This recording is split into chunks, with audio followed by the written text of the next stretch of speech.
আমাদের আজকে যিনি অতিথি আছেন তার পরিচয় এক কথায় দেওয়া একটু সমস্যার। উনি একাধারে একজন বৈদিক নিউমেরোলজিস্ট, উনি এনএলপি করেন, উনি একজন অ্যাস্ট্রোলজার, উনি একজন ট্যারো কার্ড রিডার। তা আর কি কি করেন সেগুলো আমি মুখে না বলে বরঞ্চ তার কাছ থেকে আমরা শুনি। হ্যাঁ, আরেকটা জিনিস আছে, উনি একজন ভৈরব সাধক। এই ব্যাপারটা আমার কাছে খুব ইন্টারেস্টিং।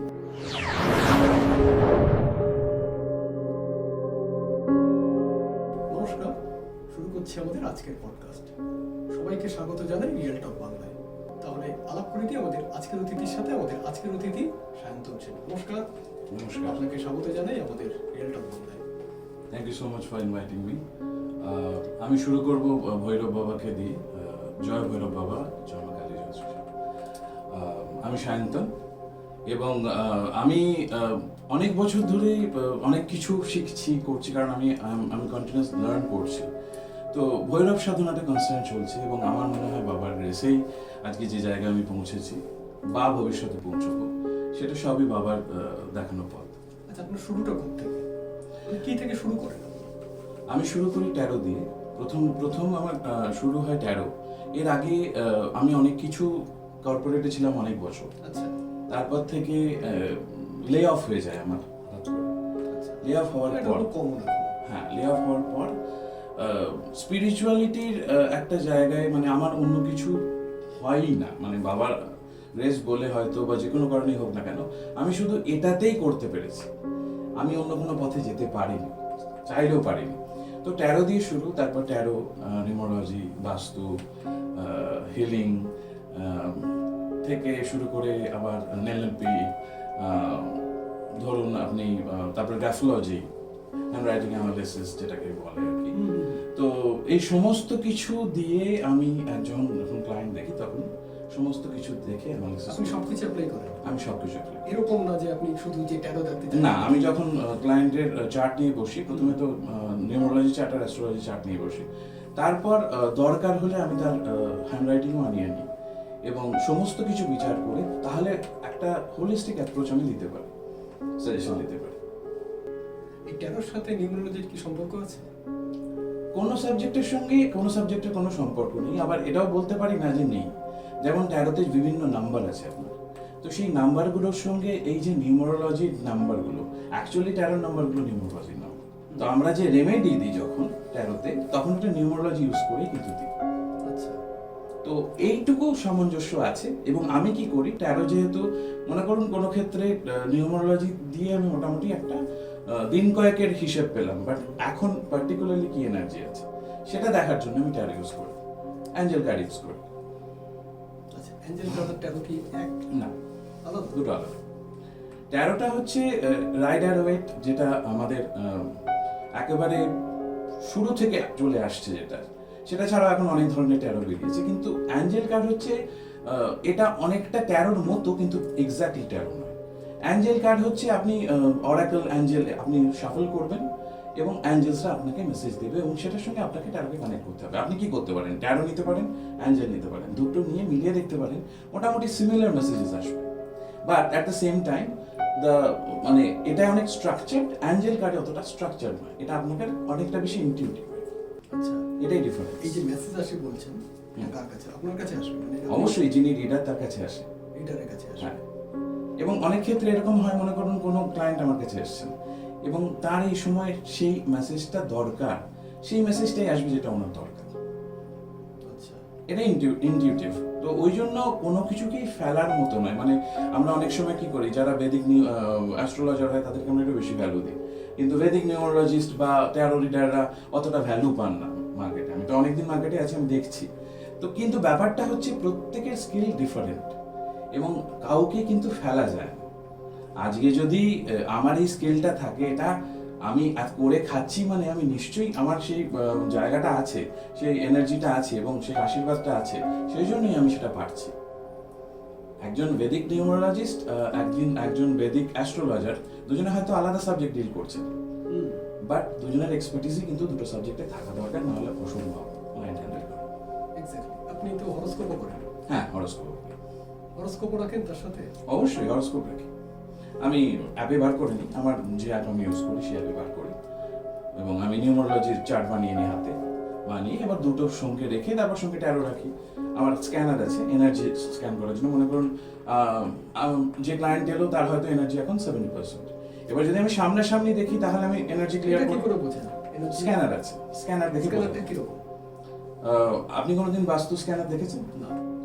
বাস্তু স্ক্যানারে কি হয়, আপনি যে কোনো জায়গায় গিয়ে আপনি যদি এটাকে এভাবে ধরেন, এরকম দেখতে হয়, এরকম একটা device. চোঙার মতো। It's a device. হ্যাঁ, ইটস আ ডিভাইস। চোঙার মতো দেখতে হয় এবং আমরা মাপতে পারি এনার্জি। তো তখন আপনার এনার্জি রিড করতে পারেন, বাস্তুর হ্যাঁ। এনার্জি আছে। হ্যাঁ, অবশ্যই আছে। মনে করুন এই কোণের এনার্জি আর এই কোণের এনার্জি সেম নয়। আচ্ছা। কোনোদিন ধরুন আপনি অফিসে এলেন, এসে আপনি বসলেন, আপনি দেখলেন পুরো ভালো ফিল হচ্ছে না। আপনি দেখবেন পার্টিকুলারলি আপনি হয়তো কোনো মানুষের সঙ্গে এমন কথা বলে এসেছেন যে এই মানুষটার এনার্জি হয়তো অতটা ভালো না, সেই জন্য তার এনার্জি আপনার উপর একটা এফেক্ট করেছে। এবং আমি যদি বাস্তু স্ক্যানার দিয়ে দেখি বা স্ক্যানার দিয়ে দেখি, আমি সেদিনের এনার্জি কিন্তু আপনার লো দেখাবে। এবার আমি কি করি, যখন ক্লায়েন্ট সামনাসামনি বসে থাকেন আমি এনার্জি ক্লিয়ার করে দিই, মানে 100% করে দিই। মানে যা এফেক্ট আছে, আপনার মনে করুন কোনো খারাপ মানুষের এফেক্ট বা কোনো এন্টিটির এফেক্ট, সেটা আমি ক্লিয়ার করি সিরিয়াসলি? একদম। এটারও কি আলাদা ডিভাইস আছে কোনো? এটাই তো এনার্জি স্ক্যানার। স্ক্যান দিয়ে মানে না না, ওটা তো আমার স্কিল, ওটা তো আমার স্কিল। হ্যাঁ, আমি মানে স্ক্যান দিয়ে যেমন আপনি দেখতে পাচ্ছেন এনার্জি কতটা আছে, এবার বাকিটা আপনি এবার সেই এনার্জিটাকে আপনি ওটা তো increase করে দেবেন। দেখুন, ওটা তো অ্যাওয়ারনেস দিচ্ছিল, এটা আইডেন্টিফিকেশনের জন্য। হ্যাঁ, স্কিলটা হচ্ছে আমার, আমি একটা ইজি এক্সাম্পল দিয়ে বোঝাচ্ছি আপনাকে। আপনি কোনোদিন শুনেছেন জ্যোতিষীর কাছে গেলে বলে ঝেড়ে দিলাম, আমি তোমাকে ঝেড়ে দিচ্ছি, আমার শোনেননি এটা এটা? আগে আগে হতো মানে। হ্যাঁ, তান্ত্রিক মতে এটা ঝেড়ে দেওয়া। আমরা কিন্তু তান্ত্রিক মতে তো নয়, আমি হিলিং করে দিই। হিলিং ইন দ্যাট সেন্স আপনার চক্রগুলো ব্যালেন্স করে দিই। আচ্ছা। আমি ইমিডিয়েটলি আপনার চক্রগুলো ব্যালেন্স করে দিলে আপনার যে নেগেটিভিটিটা থাকবে সেটা চলে যাবে। আপনি কিভাবে করছেন এই ব্যালেন্সটা? বিভিন্ন ধরনের মডালিটিস ইউজ করি। অনেক ধরনের মডালিটিস আছে, হিলিং মডালিটিস আছে। ধরুন লামা ফেরা আছে, তারপর ধরুন এটা সময় লাগবে, আপনার সময় একদম সময় লাগবে না, 3 মিনিট লাগবে, 3 মিনিটস। এবার without meditation? Without doing anything, আমি এখানে বসে আপনার সঙ্গে করে দিতে পারি, আপনি নিজে সেটা ফিল করবেন। দেখুন ব্যাপারটা হচ্ছে কি, আমার কাছে ক্লায়েন্ট আসেন যারা ধরুন পেটে জল জমেছে, বা ধরুন কারোর হাতে ব্যথা, পায়ে ব্যথা, তাদের মোটামুটি 1 মাসের যদি হিলিং নেওয়া যায়, তাদের সমস্ত কিছু কিওর হয়ে যাবে। কিওর ইন দ্যাট সেন্স, আসলে আমাদের যে ডিজিজ হয় হাতে পায়ে ব্যথা, সেটা কিন্তু অ্যাকচুয়ালি এটা হচ্ছে রেজাল্ট। অ্যাকচুয়াল সোর্স তো আমাদের ইমোশনস। Everything is psychosomatic. মোটামুটি 90% of your disease are psychosomatic diseases. আজকে মনে করুন আপনার টাকা আসছে না, কেন আসছে না? তার রিজনটা হচ্ছে, মনে করুন টাকার ব্যাপারে ছোটবেলা থেকে আপনি যে যে কথাগুলো শুনে আসছেন, যে কন্ডিশনিং আপনাকে দেওয়া হয়েছে, সেই কন্ডিশনিং নিয়ে যখনই বেশি টাকা আপনার কাছে আসে, তখন আপনি সেটা ধরে রাখতে পারেন না সেই কন্ডিশনিং এর জন্য। এবার আমি কি করি, আমি আপনার রুট চক্র থেকে নিচের 3টে চক্র ক্লিয়ার করে দেবো। এটা একদিনে অবশ্যই হবে না, এটা মোটামুটি আপনার 1 মাস 1.5 মাস, যেমন মানুষের প্রয়োজন সে অনুসারে আমায় দেখে বলতে হবে। তো 1.5-2 মাসের মধ্যে কিন্তু আপনার আবার টাকা আসা শুরু হয়ে যাবে। এটা দেখুন, এটা কিন্তু ম্যাজিক নয়, এটা হচ্ছে একটা সায়েন্স। এবার ব্যাপারটা হচ্ছে, যেহেতু এটা সহজে হচ্ছে, সেজন্য মানুষ এটা মেনে নিতে পারে না। মানুষ ভাবে, আপনি দেখবেন কোনো শরীর খারাপ হলে আমরা কখনো বলি যে আমার একটা হিলারের কাছে চলো, কখনো বলি আমি না। সেটাই ভাবছিলাম যে কোনো ব্যথা হয়েছে, হাতে পায়ে ব্যথা, আপনার কাছে গেলে আপনি বলছেন শাড়ি দেবেন। হ্যাঁ, এবার ডিপেন্ড করছে ব্যথাটা কিরকম। সে তো বটেই, হ্যাঁ, কিন্তু হোয়াটএভার একটা আপনি মানে দেখুন পেন কিলারের থেকে তো ভালো অবশ্যই হিলিং কি করবে, হিলিং এর কোনো সাইড ইফেক্ট নেই। কিন্তু আপনি যদি একটা পেন কিলার খান, আপনার সাইড ইফেক্ট আছে, আপনার শরীরের উপর এফেক্ট করবে। মানে তাহলে তার মেডিকেশন নিতে হবে না বলছেন? না, প্রয়োজন নেই। দেখুন ব্যাপারটা হচ্ছে, আমি কখনোই বলি না মেডিকেল সায়েন্সের দরকার নেই। মেডিকেল সায়েন্সের জায়গায়, কিন্তু আমাদের যে হিলিং মেকানিজম, সেটা অনেক অনেক অনেক বছর ধরে চলে আসছে। সে তো বটেই, এটা তো এনশিয়েন্ট, এটা এনশিয়েন্ট টেকনিক। এবং এই জিনিসগুলো কি, আমরা সবাই খুব পাওয়ারফুল বিংস, আমরা শুধু রিয়েলাইজ করি না। এটা নয় যে আপনি পারবেন না, আমি পারছি মানে আপনি পারবেন না, সেটা নয়। কিন্তু আপনি জানেন না যেটা কিভাবে করতে হয়। আপনাকে অ্যাটেনমেন্ট দিলে, আপনাকে শেখালে, আপনিও কিন্তু সেই কাজটা করতে পারবেন। তাহলে কি কি সমস্যা বা কি কি ডিজিজ থেকে মানুষ এই হিলিং এর দ্বারা মুক্তি পেতে পারে? প্রশ্নটা আমি একটু অন্যভাবে করি। মানে আপনি যে প্রশ্নটা করলেন, মানুষের, আপনাকে আমি একটা প্রশ্ন করি যে, মনে করুন আপনার যে বেসিক সমস্যাগুলো আছে, ধরুন আপনার বা আমাদের সাধারণ মানুষের যে বেসিক সমস্যাগুলো, সেগুলো কি কি হতে পারে? ধরুন পেটে ব্যথা, পেটের সমস্যা, মাথা ব্যথা, মাথার সমস্যা, মানে রোগ ব্যাধি নিয়ে বলছেন তো? হ্যাঁ রোগ ব্যাধি, জ্বর, তারপর মনে করুন অনেক দিন ধরে ভোগা জিনিস, ক্রনিক পেন, হাঁটুতে ব্যথা, আর্থ্রাইটিস, বা ধরুন ক্যান্সার রিলেটেড ব্যাপার, বা ধরুন আপনার লিভারে জল জমেছে, সব কিছুই হিলিং এর দ্বারা কিওর করা সম্ভব। আমি বলছি না 100%। কিওর কেন করা সম্ভব, তার রিজনটা হচ্ছে হিলিংটা কিন্তু আপনার রেজাল্টের উপর, সিম্পটমের উপর কাজ করে। আচ্ছা, হিলিংটা কি রেইকির সাথে সম্পর্কিত? মানে এটা কি reiki is one of the modalities. Reiki অবশ্যই সম্পর্কিত, কিন্তু রেইকি হচ্ছে একটা মোডালিটি। এরকম আরো আছে? এরকম আরো অনেক আছে, অনেক আছে, অনেক আছে। হ্যাঁ, রেইকি আছে, আপনার অ্যাক্সেস হিলিং আছে, আপনার হুঙ্কারা হিলিং আছে, আপনার লামাফেরা আছে। দেয়ার আর মাল্টিপল মোডালিটিস। কোনটা আপনি অ্যাপ্লাই করবেন সেটা আপনি কি করে ডিসাইড করেন? সেটা ইনটিউটিভলি বোঝা যায়। এবার ব্যাপারটা হচ্ছে, মনে করুন কোনো মানুষের ক্রনিক পেন আছে। এবার ক্রনিক পেন, লামাফেরা কিন্তু খুব, আমি এক্সাম্পল দিচ্ছি, লামাফেরা একটা মোডালিটি। লামাফেরা মনে করুন আপনার খুব হঠাৎ করে কিছু একটা হয়েছে, লামাফেরা এনার্জি ক্লিয়ারিং এর জন্য খুব ভালো। মানে আপনার উপর যদি কোনো এন্টিটিস থাকে বা কোনো এনার্জি থাকে, নেগেটিভ এনার্জি, আমি লামাফেরা দিলাম, আপনার 3-4 মিনিটের মধ্যে, 5 মিনিটের মধ্যে you are good to go. But এইবার আমি গভীরে যেতে চাই। গভীরে যেতে গেলে আমাকে কি করতে হবে? আমাকে সেই ধরনের মোডালিটি চুজ করতে হবে। ফর এক্সাম্পল হোপোনোপোনো বা ইএফটি। ইএফটি হচ্ছে ইমোশনাল ফ্রিডম টেকনিক। আচ্ছা, তো ইএফটি দিয়ে কি হয়? ইএফটি যদি আমি রেগুলারলি 100 ডেজের জন্য করি, আমি এটাকে শেখাইও, 100 ডেজের জন্য করি, তাহলে কি হবে? এই ট্যাপ করে করে আমার যে জায়গাগুলো আমরা যখন কষ্ট পাই, তখন আমরা বিভিন্ন পেন নিজেদের মধ্যে স্টোর করি বিভিন্ন জায়গায়। তো ইএফটি করে করে আমরা সেগুলো রিলিজ করতে পারি। And anyone can do it. EFT যে কেউ করতে পারে, হোপোনোপোনো যে কেউ করতে পারে। দেখুন, ব্যাপারটা হচ্ছে কি, হিলিং কিভাবে কাজ করে। নাম্বার 1 হচ্ছে, যে মানুষটা আমার কাছে এসছে তার ট্রাস্ট কতটা। এবং এটা কিন্তু আপনি দেখবেন মেডিকেল সায়েন্সেও আছে, প্লাসিবো এফেক্ট যাকে আমরা বলি। প্লাসিবো এফেক্ট মানে কি? একজন, এটা গল্পটা নিশ্চয়ই আপনি জানেন, যে একজন বৃদ্ধর খুব শরীর খারাপ, উনি ফিল করছেন, এবং মেডিকেল সায়েন্স দেখে বলছে কিচ্ছু হয়নি ওনার, এটা ওনার মনের রোগ। তো ডাক্তারের কাছে গেছেন, উনি কি করছেন, একটা চিনির ট্যাবলেট দিয়ে ওনাকে 7 দিনের একটা কোর্স দিয়ে দিলেন। উনি চিনির ট্যাবলেট জল দিয়ে খেয়ে বললেন, কি ভালো ডাক্তার, সব ঠিক হয়ে গেছে আমার। এটাকে বলে প্লাসিবো। মানে মনেই ছিল, মন থেকেই মানে ওটাকে কিওর করা হবে। হিলিং এর ক্ষেত্রে কিন্তু এটা শুধু প্লাসিবো নয়, কিন্তু কিছুটা প্লাসিবোর এফেক্ট হিলিং বা মেডিকেল সায়েন্স দুটোর উপরেই হয়। তো আমার কাছে মনে করুন আপনি এসেছেন এবং আপনার আমার উপর বিশ্বাস নেই, মানে হিলিং এর উপর বিশ্বাস নেই, আপনার যে এফেক্টটা হবে, এবং আরেকটা মানুষ যদি আসেন, তিনি যদি আমাকে বিশ্বাস করে আসেন বা হিলিং এর উপর বিশ্বাস করে আসেন, তার যে এফেক্টটা হবে দুটোর মধ্যে অনেক ডিফারেন্স। কারণ ওখানে অ্যাকসেপ্টেন্সটা থাকছে, আর আপনার সেই অ্যাকসেপ্টেন্সটা থাকছে না। হিলিং এর কিন্তু আমার দেওয়ার মধ্যে কিন্তু ডিফারেন্স নেই, কিন্তু রিসিভ করাতে প্রবলেম হয়। যখন আপনি অ্যাকসেপ্ট না করেন, you are not able to receive. That's the মানে মনে বিশ্বাসটা রাখতে হবে। শুধু বিশ্বাস না, অ্যাকসেপ্ট করতে হবে যে আই এম অ্যাকসেপ্টিং। আপনি তো অ্যাকসেপ্ট। হ্যাঁ, একদমই একদমই। দেখুন, বিশ্বাসটা অ্যাকসেপ্টেন্সের মধ্যে দুটো ডিফারেন্স আছে। আপনি মনে করেন বিশ্বাস করেন, কিন্তু আপনি ভাবছেন এই হাত ঘুরিয়ে বা এরকম ভাবে কি করছে, এটা আবার কি, তো জাদুটো না করছে না, তো অনেকে যেটা বলেন। কিন্তু অ্যাকচুয়ালি প্রত্যেক জিনিসের একটা সারেন্ডার থাকে। যেখানে মানুষ সারেন্ডার করতে পারে, সেখানে মানুষের উন্নতি হয়, যেখানে পারে না সেখানে হয়। ঠিক। তো আপনি এই হিলিং ছাড়া আরো তো কিছু করেন। আপনি বলছিলেন যে hand writing. Hand writing analysis, এটা কি? এটা একদম নতুন আমাদের একদমই নতুন। ও আচ্ছা, পডকাস্টে নতুন। হ্যান্ড রাইটিং অ্যানালিসিস মানে হচ্ছে, ধরুন ব্যাপারটা হচ্ছে, আপনি মনে করুন এক পাতা পুরো লিখে দিলেন আমাকে, আপনার মোটামুটি 128টা জিনিস আমি বলতে পারবো আপনার হ্যান্ড রাইটিং 128 এর বেশি হ্যান্ড রাইটিং ক্যারেক্টারিস্টিক্স ফুটে উঠছে। একদম, আপনি সেটা রিড করতে পারেন। একদম। আমি আপনাকে একটা সিম্পল এক্সাম্পল দিচ্ছি, কিভাবে আপনি বুঝবেন। মনে করেন আপনি একটা হ্যান্ড রাইটিং লিখেছেন, এবং কিছু কিছু লোকের দেখবেন মার্জিন থাকে না, কিছু কিছু লোকের মার্জিন থাকে। কেন বলুন তো? রিজনটা হচ্ছে, যাদের মার্জিন থাকে না তারা পাস্টকে এখনো ভুলতে পারেনি, পাস্টকে আঁকড়ে আছে। তাই? একদমই তাই।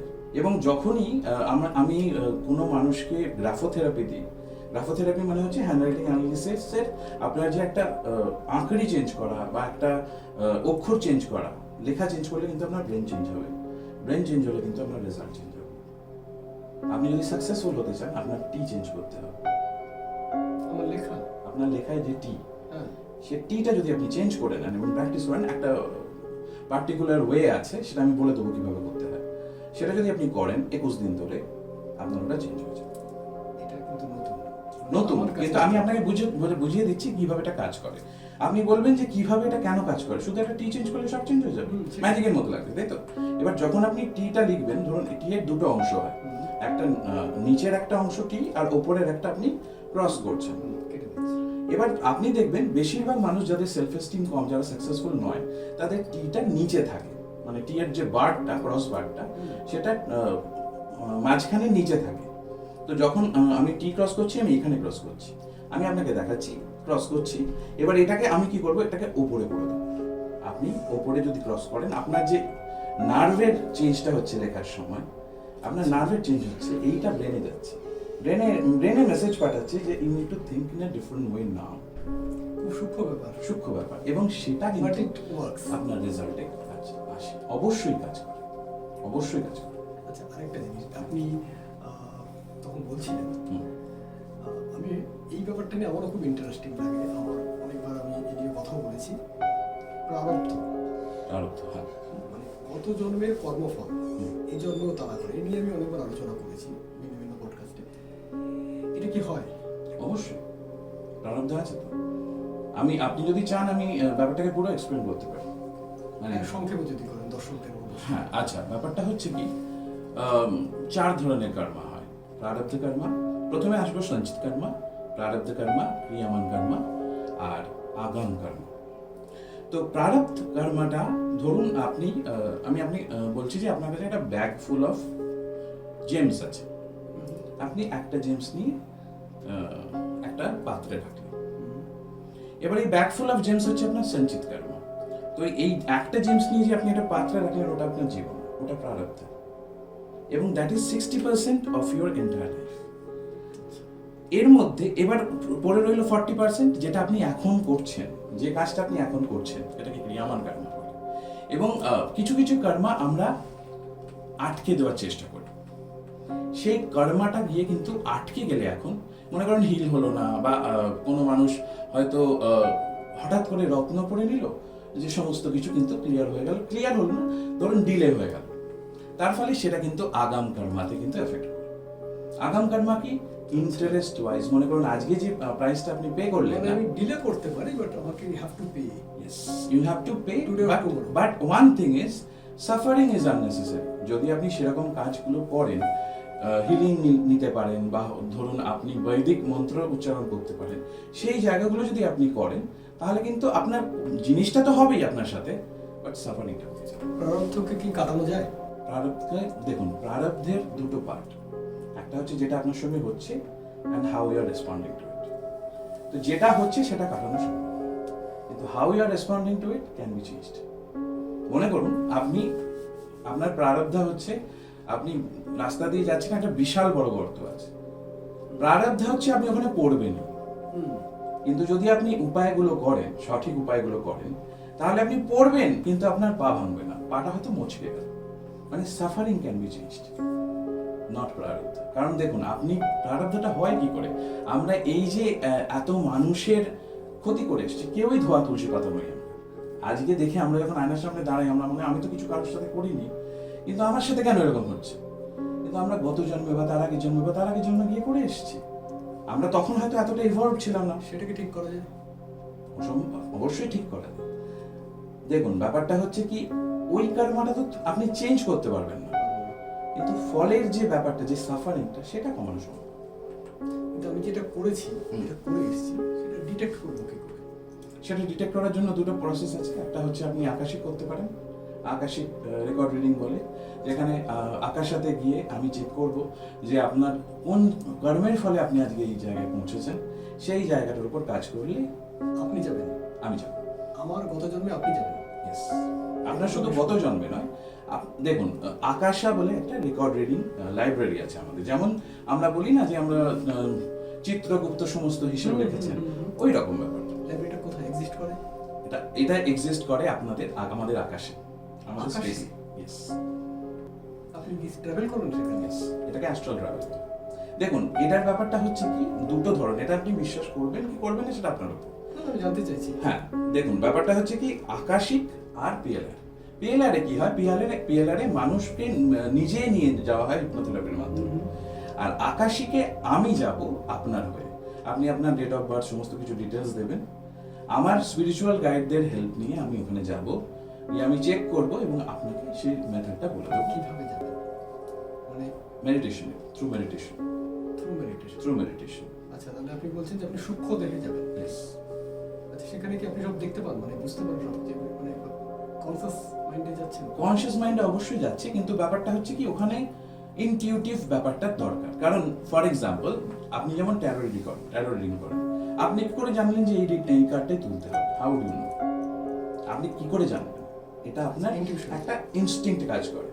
তো ওই ইনস্টিংক্ট দিয়ে কিন্তু আপনাকে বুঝতে হবে। এখানে অনেক মানে ধরুন আমি যখন আপনার জিনিসটা নিয়ে করব, আপনার ব্যাপারে আমি সমস্ত কিছু দেখতে পাবো, যে আপনি এটা করেছিলেন, আপনি ওটা করেছিলেন, এবং যে যে জিনিস ইনফরমেশনগুলো আমি পাবো, সেই ইনফরমেশনগুলো কিন্তু আমি আপনি ওখানে গিয়ে আমাকে খুঁজে পাবেন কি করে? মানে আপনাকে তো খুঁজে পাবো। আমার কর্মটাকে খুঁজে পাবেন কি করে? ডায়েরি থাকে, সমস্ত রেকর্ড থাকে, তার ওপেন করতে হয়। অনেক অনেক অবশ্যই অনেক বুঝতে ওখানে হয়, কি করে সময় লাগে। এবং নর্মালি কি হয়, আপনি যখন ঘুমিয়ে পড়বেন রাত্রিরে, তখনই আমি সেটা করব। সামনাসামনিও করা যায়, কিন্তু আমি নর্মালি কি করি, যখন মনে করেন আপনি রাত্রির কখন শোবেন আমি সেটা জানবো, আমি তারপর যাব। কারণ ঘুমন্ত অবস্থায় আপনার অ্যাকসেপ্টেন্সটা, কারণ দেখুন কি হয়, আকাশিক রিডিং এ আপনাকে আমাকে পারমিশন দিতে হবে যে I can see your records. আপনি যতক্ষণ না পারমিশন দেবেন আমি দেখতে পাই না, পারবো না। মানে ওই জন্য নিজের আকাশিক করা যায় না। আচ্ছা, নিজের আকাশিক কখনো করা সম্ভব না, অন্যের আকাশিক করা সম্ভব। এটা কি একটা চেম্বারের মতো থাকে? হ্যাঁ উডেন চেম্বার? হ্যাঁ, উডেন চেম্বারের মধ্যে ঢুকতে হয়। ওখানে দ্বাররক্ষী থাকে, দ্বাররক্ষী অ্যালাউ করবে, এবং স্পিরিচুয়াল গাইডের, আপনার স্পিরিচুয়াল গাইড, আমি এক্সাম্পল দিচ্ছি। স্পিরিট গাইডস মানে ধরুন আপনার যে পূর্বপুরুষ, বা ধরুন আপনার যে অ্যাঞ্জেলস, বা ধরুন আপনার যে ডেইটিস যারা আপনাকে হেল্প করছে আপনার লাইফে, তারা আপনাকে হেল্প করবেন ওখানে নিয়ে যেতে। এবং এটা প্র্যাকটিস আপনাকে help করবে? অবশ্যই, মানে যে করবে রিডিংটা তাকে হেল্প করবে। আচ্ছা, এটা একটা প্র্যাকটিসের ব্যাপার। এটা মানে আপনি প্রথমবারেই যে একেবারে করে ফেলবেন সেটা না, এবং সবাই আকাশিক রিডিং করতেও পারে না। এটা একটা গ্রেস, ভগবানের গ্রেস ছাড়া সম্ভব না। আচ্ছা, আপনি চেষ্টা করেছেন প্রথমে এবং আস্তে আস্তে আপনি এটা হ্যাঁ, achieve করেছেন। চেষ্টা করেছি, মানে আমাকে শুরু করে প্র্যাকটিস করতে হয়েছে। আমি ইনটিউটিভলি এসছে নর্মালি, আমাকে খুঁজতে হয়নি। এটা সবারই ক্ষেত্রে ব্যাপারটা আপনার আলাদা। কোনো গাইডেন্স ছিল এর ব্যাপারে? মানে হ্যাঁ অবশ্যই, আমি শিখেছি তো। আপনার গুরু ছিলেন? হ্যাঁ, আমি শিখেছি। এবং আরেকটা জিনিস আমি বলি, আপনি বলছিলেন না কিছুক্ষণ আগে প্রারব্ধ কিন্তু আপনাকে স্পিরিচুয়ালিটি নিয়ে আসে। এই যে আমি আপনার সঙ্গে বসে কথা বলছি, এটা কিন্তু আমার প্রারব্ধ, এবং আমি ক্রিয়ামানও করেছি, এবং আমি হয়তো রেসপন্ডে সেভাবে করেছি বলে আজকে আমি আমার সামনে, আপনি প্রশ্ন করছেন, আমি উত্তর দিচ্ছি। এটা যদি আমার প্রারব্ধ না হতো, আমি কিন্তু আপনার সঙ্গে বসে থাকতাম না। কারণ স্পিরিচুয়ালিটিতে আসা ওটা ওনার গ্রেস। এবং আমি এরকম অনেক অ্যাস্ট্রোলজারদের দেখেছি যারা শিখান খুব ভালো, কিন্তু প্রেডিকশন মেলে না। গ্রেস ছাড়া কিচ্ছু হয় না, মানে আমরা কিছুই না, কারেক্ট। সবই ওনাদের গ্রেস। আজকে আমি বলছি এত কিছু আপনাকে, আমি শিখেছি, এটা ওনার গ্রেস। আমি করতে পারছি, এটা ওনার গ্রেস। আমি যে বাড়ি ফিরবো, এটা ওনার গ্রেস। সবই ওনার গ্রেস। সুতরাং নিজের বলে এটা আমি করছি, আমার বলে কিছু নেই। আমি একটা মাধ্যম মাত্র। যেমন আপনি একটা নিমিত্ত, আমিও একটা নিমিত্ত।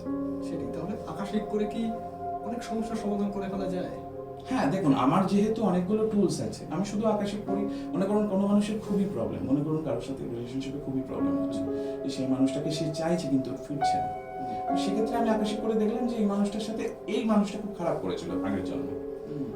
তো এবার ম্যানিফেস্টেশনের ক্ষেত্রে দুটো জিনিস, যে ক্ষেত্রে এটা নিয়ে খুবই চর্চা হয়, যে হিলিং করে বা ব্ল্যাক ম্যাজিক করে বা তান্ত্রিক প্রক্রিয়া করে ওই মানুষটাকে ফিরিয়ে আনার যে স্পেলগুলো দেখেন, স্পেল ওয়ার্ক। তো এখানে আমার মতবিরোধ আছে। কারণ ব্যাপারটা হচ্ছে কি, মনে করুন দুটো মানুষের মধ্যে সম্পর্ক হলে একটা মানুষ চাইছেন যে এক হতে, আর একটা মানুষ হয়তো চাইছেন না, কিন্তু দুটো মানুষেরই কিন্তু ক্ষমতা আছে।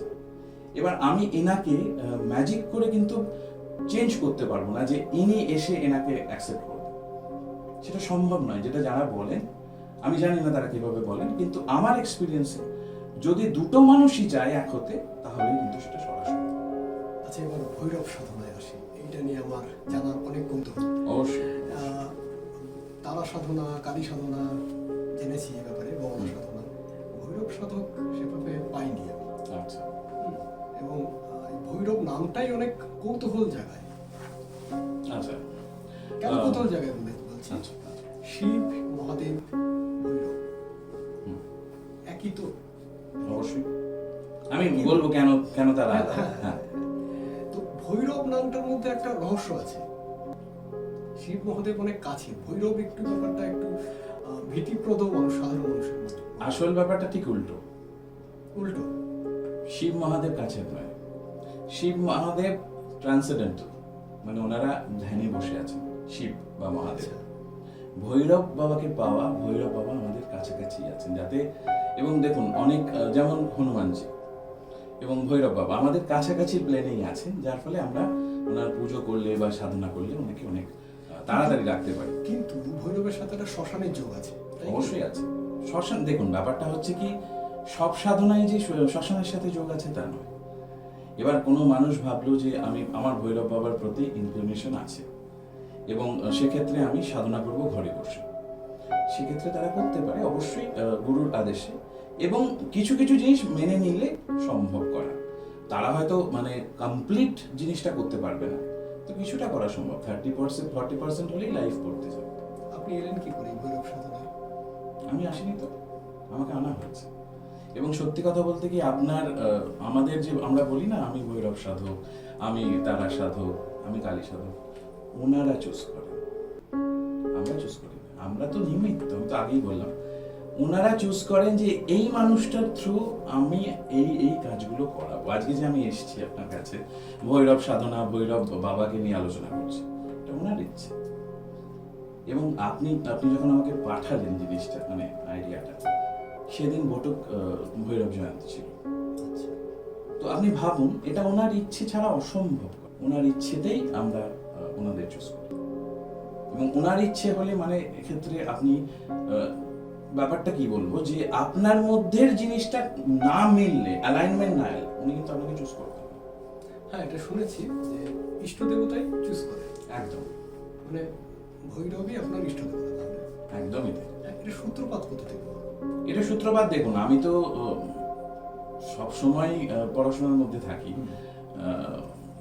পডকাস্ট দেখি, পডকাস্ট দেখতে দেখতে বিভিন্ন মানুষের সংস্পর্শে আসা, এবং সেখান থেকেই হঠাৎ করেই মনে হয় না শুরু করি, খুব ইচ্ছে করছে। এবং আমার একটা পাস্ট আছে, সেটা হচ্ছে আমার অরিজিনাল নেম সায়ন্তন সেন, কিন্তু আমার ঠাকুমা আমাকে ভৈরব বলে ডাকতেন। আমি জানি না কেন, আমি সেটা হয়তো পরে এসে এখন বুঝছি কেন ভৈরব বলে ডাকতেন। তো আমার আগে দেখুন, একটা কথা হচ্ছে কি, আজকে এই জন্মে যখন আমি ভৈরব সাধনা শুরু করেছি, সেটা কিন্তু কিভাবে আপনি বললেন না, এটা কিন্তু আমার অনেক জন্ম ধরে চলছে, না হলে কিন্তু আজকে এই জায়গায় আমি আসতাম না। তো এই আশাটা হচ্ছে জাস্ট শুরু করা এবং কনসিস্টেন্টলি করে যাও।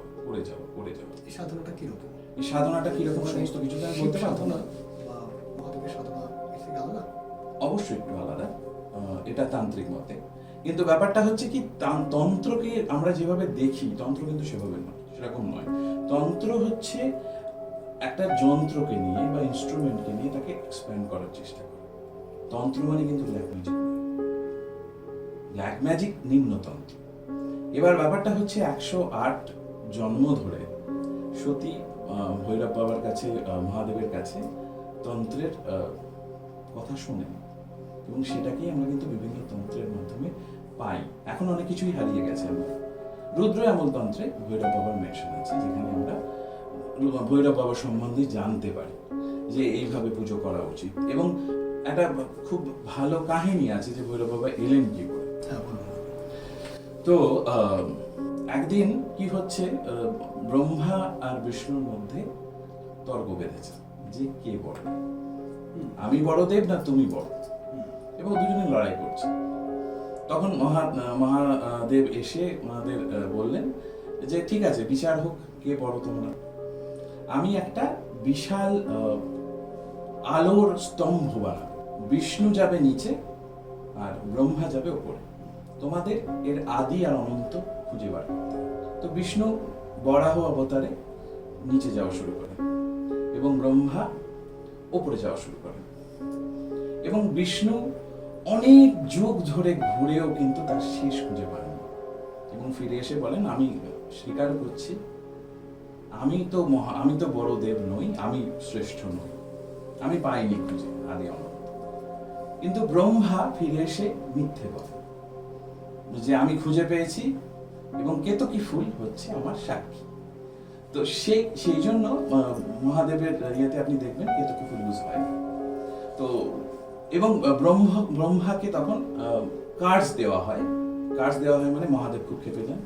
মহাদেবের জ্যোতি থেকে ভৈরব বাবা বেরিয়ে আসেন এবং উনি এক করে আঙুল দিয়ে ওনার একটা মুন্ড ছেদ করে দেন এবং সেটা ওনার হাতে এসে পড়ে। ওটাই উনি 12 বছর ধরে তপস্যা করে, সেটা আমি পরে ডিটেলে বলছি। 12 বছর ধরে তপস্যা করে ওটা কাশিতে এসে ওনার হাত থেকে পড়ে যায়, ওই জন্য কপাল মোচন বলে কাশিকে। তো এইভাবে ভৈরব বাবার উৎপত্তি হয় এবং মায়ার জন্য আমাদের মনে হয় ভৈরব বাবা আর মহাদেব আলাদা, same, there is no difference। একজন হচ্ছেন ট্রান্সেন্ডেন্টাল, উনি মেডিটেশনে বসে আছেন, আর আরেকজন হচ্ছেন আমাদের সত্যের মুখোমুখি আমাদের দাঁড় করানো। মানে ভৈরব বাবা যার জীবনে এসছে তার কর্ম খুব তাড়াতাড়ি বার্ন হয়। মনে করুন 10 বছরের কর্ম যদি 1 বছরে বার্ন হয়, কষ্ট নিশ্চয়ই বাড়বে, ইন্টেন্সিটি বাড়বে, কিন্তু ক্লিয়ার হয়ে যাবে। এবং ওটা ক্লিয়ার না হলে সামনের পাথ হবে না, এবং এটা আমার জীবনেও ঘটেছে। আচ্ছা, মহাদেব আর ভৈরব তাহলে একই? মায়ার জন্য আলাদা লাগে। আমি বললাম না গল্পটা এভাবেই সৃষ্টি ভৈরব বাবা। এটা তো পুরাণের গল্প, তবে এমনিতে এক নয়, এক ইন দ্যাট সেন্স। দেখুন পুজোর ক্ষেত্রে তো অবশ্যই আলাদা, মহাদেবকে আমরা যেমন রিচুয়ালগুলো আলাদা, রিচুয়ালস আলাদা, এবং মহাদেবের থেকেই ভৈরব বাবার সৃষ্টি। কাল ভৈরব আর ভৈরব একই? দেখুন ভৈরব বাবা হচ্ছেন, ভৈরব বাবার অনেক প্রকার আছে, অনেক প্রকার আছে। মানে শিব মহাদেব আছেন, যেটা ভৈরবের অনেক ভাগ আছে। যেমন অষ্টভৈরব। অষ্টভৈরব আমরা মনে করুন আপনি ক্লক ওয়াইজ যদি যান, তো আশিতাঙ্গ ভৈরব হচ্ছেন ইস্টকে রিপ্রেজেন্ট করেন। উনি আত্ম উপলব্ধির দেবতা। ওনার পুজো করলে আপনার আত্ম উপলব্ধি হবে, নিজেকে আপনি জানবেন। তারপর হচ্ছে রুরু ভৈরব। রুরু ভৈরব মানে কি? রুরু ভৈরব হচ্ছেন আপনার সাউথ ইস্ট ক্রিয়েশনের দেবতা। মানে ক্রিয়েশন, গান বাজনা, নতুন কলা, এগুলো শিক্ষার জন্য আপনি রুরু ভৈরবের পুজো করবেন। সাউথ ইস্ট হলো, এবার সাউথে আসবো। সাউথে হচ্ছে চন্ড ভৈরব। চন্ড ভৈরব কি করেন? আপনাকে ডিসিপ্লিন করেন, স্ট্রাকচার দেন। ক্লকওয়াইজ আসছে, কিন্তু বাস্তুমতেও কিন্তু ক্লকওয়াইজ আসছে। তারপর সাউথ ওয়েস্টে কি? সাউথ ওয়েস্ট হচ্ছে ক্রোধ ভৈরব যাকে বলে, মানে রেগে যাওয়া ভৈরব। তিনি কি করেন? তিনি স্টেবিলিটি দেন, তিনি প্রোটেকশন দেন। তিনি মানুষকে সাউথ ওয়েস্টের যে আমাদের গুণগুলো, সেই গুণগুলোর ক্ষেত্রে কিন্তু উনি একটা স্টেবিলিটি নিয়ে আসেন। আপনার জীবনে যদি কোনো খারাপ জিনিস থাকে সেটাকে উনি দূর করে দেন। তারপর কি গেল? ওয়েস্ট, উন্মত্ত ভৈরব কি করেন? উন্মত্ত ভৈরব যে আপনি যদি কোনো ইলিউশনে থাকেন, সেই ইলিউশন থেকে আপনাকে মুক্ত করেন। ওয়েস্ট, তারপর কি এলো? তারপর আসছে আমাদের নর্থ ওয়েস্টে হচ্ছে আপনার কপাল ভৈরব মানে হচ্ছে, মনে করুন আপনি এমন কপাল ভৈরব মানে হচ্ছে ইমপারমানেন্স। মানে ধরুন আপনি কোনো কিছুর প্রতি খুব অ্যাটাচড, সেটা থেকে আপনাকে কপাল ভৈরব। তারপর ভিশন ভৈরব হচ্ছে নর্থ, মানে অপরচুনিটিজ এর মধ্যে আপনার যা ব্লক সেগুলো উনি দূর করেন। তারপর হচ্ছেন সংহার ভৈরব নর্থ ইস্ট মানে হচ্ছে আপনি মোক্ষ পাওয়ার জন্য যে পুজোটা করেন। তার মানে এই পুরো যে অষ্টভৈরব, এটা অ্যাকচুয়ালি কনসিয়াসনেস। একটা মানুষ যখন ইভলভ করে, তার তো একটা করে আত্মবুদ্ধি থেকে শুরু হয়, আস্তে আস্তে সেই ইলিউশন থেকে বেরোয়, স্ট্রাকচার বানায়, ক্রিয়েশন করে, করতে মোক্ষের দিকে যায়। এটা পুরো এই ফর্মে করা হয়েছে। এটা অ্যাকচুয়ালি কনসিয়াসনেস এর ইভলভ। একটা দর্শন দিচ্ছে, অবশ্যই দর্শন, ভৈরব দর্শন আছে। তাহলে দর্শন বানালেই আছে। দেখুন প্রত্যেক মানুষেরও যেমন দর্শন আছে, ডেইটিদের তো দর্শন থাকবে, এবং সেই দর্শনটাই ওনারা চান, ভৈরব বাবা চান যে প্রত্যেক যে সাধক বা সাধিকা তাদের মধ্যে সেই দর্শনটা আসুক। সেই দর্শনটা এলেই কিন্তু তাদের সেই মোক্ষের দিকে তারা এগিয়ে যাবে, যেটা তারা চাইছেন, হয়তো বুঝতে পারছেন না। মানুষ হিসেবে আমরা অনেক কিছুর সঙ্গে আটকে থাকি। এতজন ভৈরব আছেন, তাদেরকে আলাদা আলাদা পুজো? অবশ্যই আলাদা মন্ত্র। কিন্তু মনে করুন আমি কোনো মানুষ, আমি অত আচার আচরণে যেতে চাই না, আমি শুধু নাম মন্ত্র করতে পারি। আপনি যে 8 জন ভৈরবের নাম বললেন, বটুক ভৈরবকে পেলাম না তো? না, বটুক দেখুন সমস্ত প্লেন থাকে। এবার ব্যাপারটা হচ্ছে বটুক ভৈরব হচ্ছেন ভৈরব বাবার ছোট রূপ, 8-9 বছরের একটা বাচ্চা। এবং অনেক সময় আমরা কালী মাতার সন্তানও তাকে বলি। আচ্ছা, গোপালের মতো। হ্যাঁ, বটুক ভৈরবের মধ্যে কিন্তু সমস্ত শক্তি আছে এবং উনি সব থেকে তাড়াতাড়ি জবাব দেন, মানে রেজাল্ট দেন। মনে করুন আপনার খুব বিপদে পড়েছেন, আপনি বটুক ভৈরবের পুজো করেন। আচ্ছা, আপনি যদি বাবাকে বলেন, বাবা বাঁচাও আমাকে, আমি কিছু একটা করো, উনি আপনাকে প্রোটেক্ট করবেন। কিন্তু একটা শব্দ আছে, মিথ্যে বলা যাবে। ওনার সামনে বসে কিন্তু ডিসঅনেস্ট হওয়া যাবে না। উনি কিন্তু ইনস্ট্যান্টলি ধরে নেবেন। ন্যাচুরালি উনি তো সবকিছুই জানেন। এই বটুক ভৈরবের পুজোটা কিভাবে করবে সাধারণ মানুষ? পুজোটা করার ক্ষেত্রে ব্যাপারটা হচ্ছে, দেখুন ওইভাবে তো বলা সম্ভব নয় পডকাস্টে, কিন্তু আমার মনে হয় যারা শুরু করছে তারা শুধু নাম মন্ত্র দিয়ে শুরু করলেই বেস্ট। সাধারণ মানুষ কি করতে পারে এটা? অবশ্যই পারে। মূর্তি টুর্তি আছে কোনো? না, মূর্তি কখনোই রাখা উচিত না। একটা বটুক ভৈরবের ছবি পাওয়া যায়? বটুক ভৈরবের ছবি পাওয়া যায়। একটা ছবি নিয়ে একটা দিয়া জ্বালিয়ে, উনি গুড় খেতে খুব ভালোবাসেন, গুড়ের কিছু উনি প্রসাদ হিসাবে রাখলেন, রেখে আপনি নাম মন্ত্র জপ করতে পারেন। কোথায় রাখবে? পুজোস্থানে? পুজোস্থানে। যেখানে আপনি পুজো করবেন, উত্তর দিকে রাখা বেস্ট। উত্তর বা পূর্ব দিকে আপনি রাখেন। উত্তর দিকে, দক্ষিণ দিকে ফেস করে নাকি? উত্তর দিকে পিঠটা থাকে, আর দক্ষিণ দিকে মুখ। দক্ষিণ দিকে মুখ থাকে। বা পূর্ব দিকে আপনি পিঠ রাখতে পারেন, পশ্চিম দিকে মুখ থাকে। এই যে বলছিলেন বটুক জয়ন্তী গেল কদিন আগে, হ্যাঁ। ভৈরব আর কাল ভৈরব এক? না, দেখুন ব্যাপারটা হচ্ছে, ভৈরব বাবার যেমন অনেক রূপ আছে, কাল ভৈরব মানে হচ্ছে, আপনি যে শ্মশানের কথা বলছিলেন, কাল ভৈরবের পুজোটা আমরা মেনলি শ্মশানে করি। এবং সব থেকে বড় কথা হচ্ছে 30-40% আপনি গৃহস্থ হিসেবে করতে পারেন।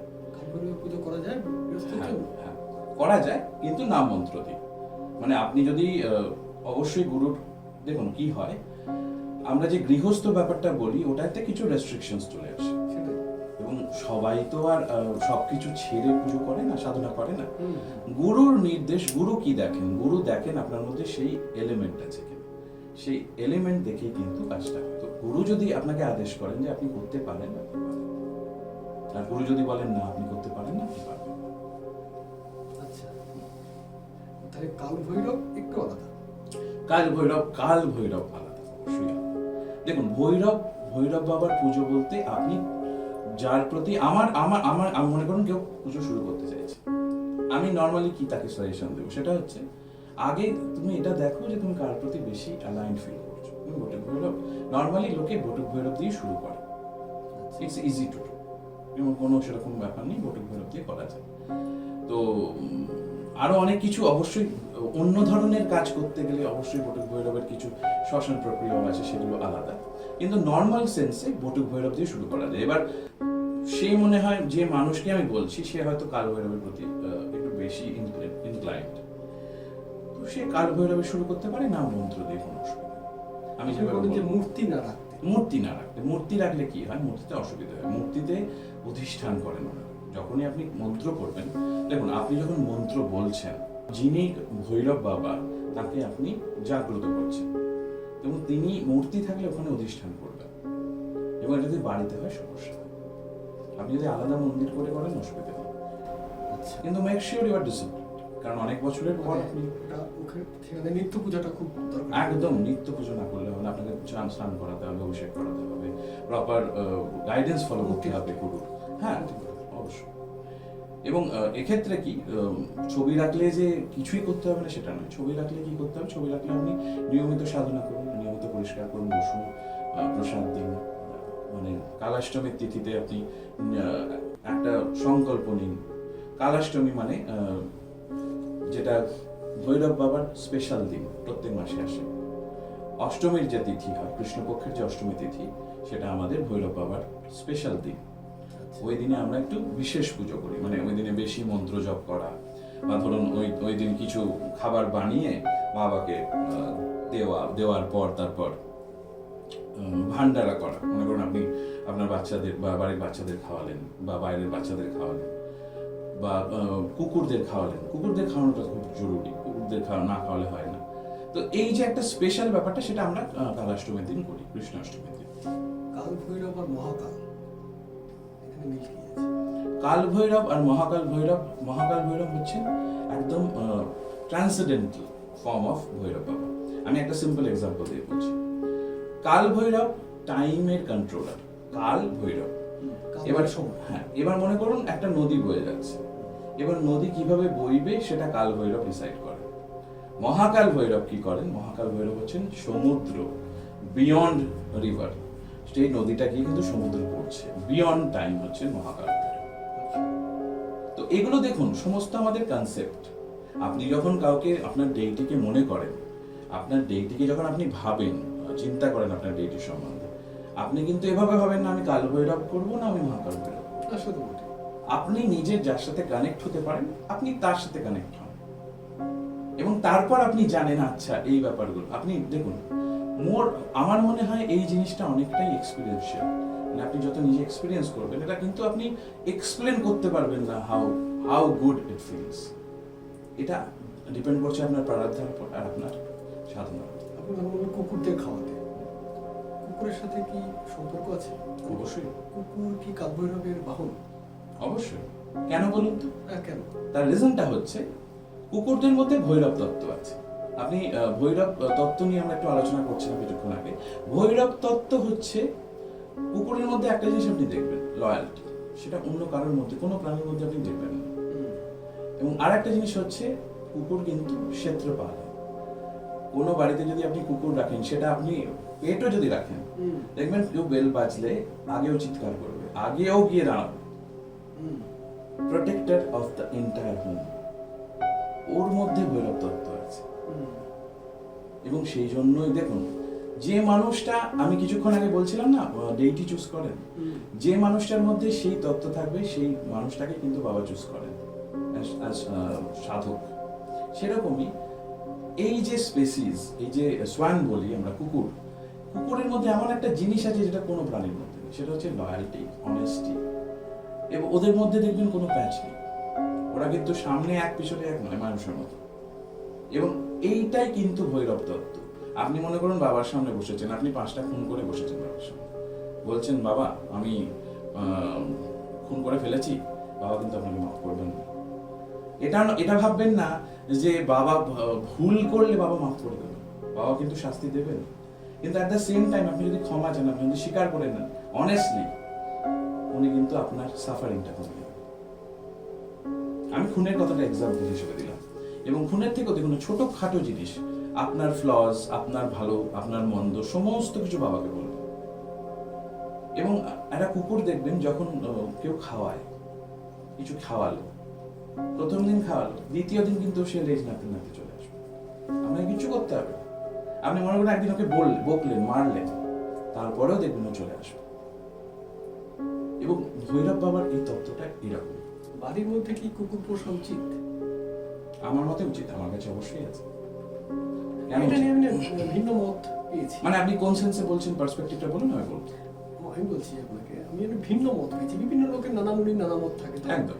অনেকে বলেছে যে বাড়ির মধ্যে ইনসাইড দ্য হাউস বেটার কুকুর না পোষাই ভালো, তাতে নাকি। আরেকটা জিনিস আমি বলি, দেখুন আমি বাস্তুও করি, তো সেক্ষেত্রে বাড়ির মধ্যে কিন্তু বাস্তু বিধানে কখনো বাথরুম থাকে না। হ্যাঁ, কিন্তু আমরা তো এখন ফ্ল্যাট বাড়িতে থাকি। আগে আমাদের কি দেখতে হবে? আগে আমাদের জায়গাটা দেখতে হবে কনভেনিয়েন্স। এখন আপনি যদি, আমি আপনাকে বলি যে আপনি একটা নতুন বাড়ি করে বাথরুমটা বাইরে করুন, বাস্তব মতে আপনি কি করবেন? আপনি কি আমার কথা শুনতে পারবেন? অসম্ভব। কিন্তু সেরকমই আমি এটাকে লজিক হিসেবে দিচ্ছি না, কিন্তু কুকুর রাখা সুবিধাটা হচ্ছে কুকুরের মধ্যে, দেখুন যারা ভৈরব সাধনা করে তাদের তো কুকুর রাখা উচিত আমার মতে। কারণ আমি কিন্তু আমার কুকুরের থেকে শিখি, রাদার দেন ও আমার থেকে শেখে। আমার যদি মন খারাপ হয়, কুকুর এসে কিন্তু আমার পাশে বসে, ও কিন্তু বুঝে যায়। এবং সব থেকে ভালো কেন আমি বলছি কুকুর বিড়াল রাখা উচিত, ওরা কিন্তু আপনার কর্ম নিয়ে নেয়। ওর মুক্তি কিভাবে হবে? এবার মনে করুন আপনার মুক্তি তো আপনি সাধনা করছেন, আপনার মুক্তির পথ আপনি তৈরি করছেন।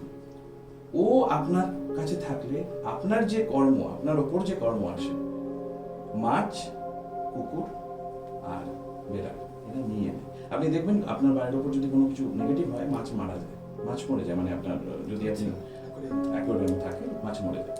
এবং হ্যাঁ, কুকুর কর্মটা নিয়ে ধরুন 2 দিন খেলো না, তো আমি বুঝতে পারি যে যেহেতু আমি এই লাইনে আছি, এই ডোমেনে অফ ওয়ার্কে আছি, আমি বুঝতে পারি যে ও টেনে নিয়েছে আমার ওপর হয়তো কিছু হয়েছে বা আমার কোনো নেগেটিভিটি এসেছে। এবং তার ফলে কি হচ্ছে, ও যে কর্মটা আমার টেনে নিল, ওর উদ্ধার হলো, মানে ওর নিজের যে প্রারব্ধ আছে সেটা বার্ন হলো, যার ফলে ও পরের জনিতে যেতে পারে। 84 লক্ষ জনি পেরিয়ে মানব জন্ম। তো ও যাতে পরের জনিতে যেতে পারে, ও যাতে অগ্রসর হতে পারে, এটা ওর ক্রিয়া চলছে। হ্যাঁ। এবং আপনি আপনার ক্ষেত্রেও সুবিধে, ওর ক্ষেত্রেও সুবিধে। এবং সব থেকে বড় কথা, কুকুরের রাখার একটাই রিজন আমি বলবো, যারা ভৈরব সাধনা করেন তাদের কুকুর রাখা অবশ্যম্ভাবী আমার মনে হয়। এটা আমার ধারণা, আমার এক্সপিরিয়েন্স থেকে আমি বলছি।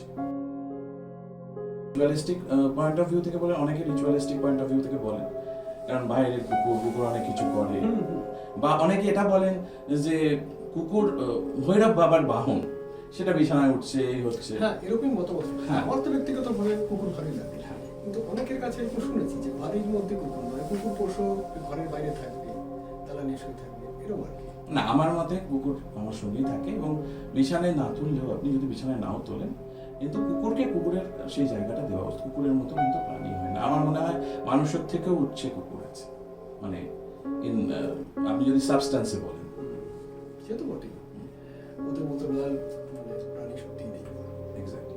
আচ্ছা, এই কাল ভৈরবের সাধনা কি তন্ত্র সাধনার সাথে সম্পৃক্ত? অবশ্যই এটা তন্ত্র সাধনার পাঠ, কিন্তু তার মানে এই নয় যে কোনো গৃহস্থ করতে পারবেন না, কারণ সব মানুষ কি এর মধ্যে কি ষটকর্ম আছে নাকি? কি কর্ম? ষটকর্ম, শতকর্ম মানে? ওই যে স্তম্ভ, বশীকরণ, মানব, চটকর্ম। না না না না, দেখুন এগুলো নিম্নতন্ত্র, আচ্ছা। এগুলোর সঙ্গে কোনো সম্পর্ক নেই। অবশ্যই ভৈরব বাবার কে কাজে লাগিয়ে অনেক কিছু করা যায়, কিন্তু এবার দেখুন এটা ইন্টেনশনের ব্যাপার, যার যেটা ইন্টেনশন। মানুষ কি করে না? অবশ্যই করে, কিন্তু এটা আমি আপনার যেটা আলোচনা করছি সেটা সাধনা নেই। সাধনা অবশ্যই করা সম্ভব। আচ্ছা, কাশি নিয়ে বললেন না, কাশিতে সেই ওই গল্পটা পুরোটা হলো, হ্যাঁ, গল্পটা ওই গল্পটা আমি পুরোটা বলে দিই। তারপর যখন ভৈরব বাবা আঙুল দিয়ে মাথাটা কেটে দিলেন ব্রহ্মা তখন রিয়েলাইজ করলেন যে কি ভুল করেছে। কিন্তু ব্রহ্মা যেহেতু ক্রিয়েটার অফ দ্য ওয়ার্ল্ড, উনি সর্বোচ্চ ব্রাহ্মণ, তার মানে ব্রহ্ম হত্যা হয়েছে। তো ব্রহ্ম হত্যা হওয়ার ফলে ব্রহ্ম হত্যা নারীর রূপ ধরে ভৈরব বাবার পাশে এসে এরকমভাবে করজোড়ে বসলেন। তখন মহাদেব বললেন ভৈরব বাবাকে, তুমি কিন্তু ব্রহ্ম হত্যা করেছো এবং তোমাকে এর প্রায়শ্চিত্ত করতে হবে। তো ব্রহ্ম হত্যা করার ফলে তারপর কি করলেন ভৈরব বাবা? সমস্ত লোকে উনি ঘোরা শুরু করলেন প্রায়শ্চিত্তের জন্য।